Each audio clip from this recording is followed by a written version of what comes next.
wannan wani rashin imani ne wannan, ko zamanin rashin mutum wannan irin azaban ba. Shekara ɗaya, shekara biyu, uku, duk da haka baka daddara ba, har shekara kusan sama da shida kana wa mutum azaba.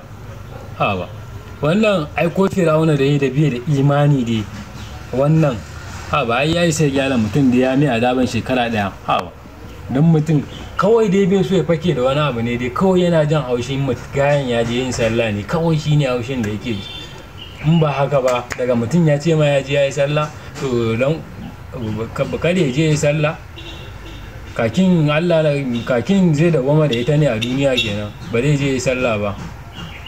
Dan kawai zaka mutum an tura shi gurin, an canza mai gurin aiki, kawai an turo shi gurin ku, kawai shine dan ya je ya yi sallah zaka zo kana wannan. Ha ba, ko Fir'auna ne da bai da imani, Fir'auna ne da yake dai kashe yara, ko shine da yamma mutum azaban shekara 6.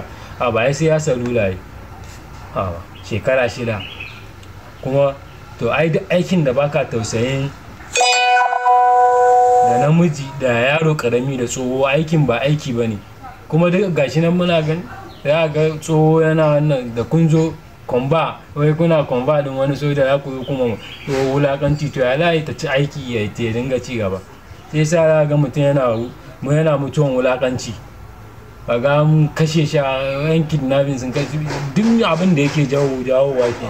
Ba ka tausayin na ƙasa da kai mace, matan nan fa da ciki take ta zuwa gurin ku ba, amma ko tausayin cikin ba za ku je ba, ko tausayi. To wannan ba za ku yi tausayin yayanku ba kenan, tunda kuna mace da ciki tana zuwa gurin ku sama da shekara 5 tana zuwa gurin ku saboda abu daya, har yanzu kun gasa. Ha ba, ai wannan dole ma gwamnati ne ya kamata ta shiga al'amarin nan, ko ina maganan ake kawai, ko ina yanzu.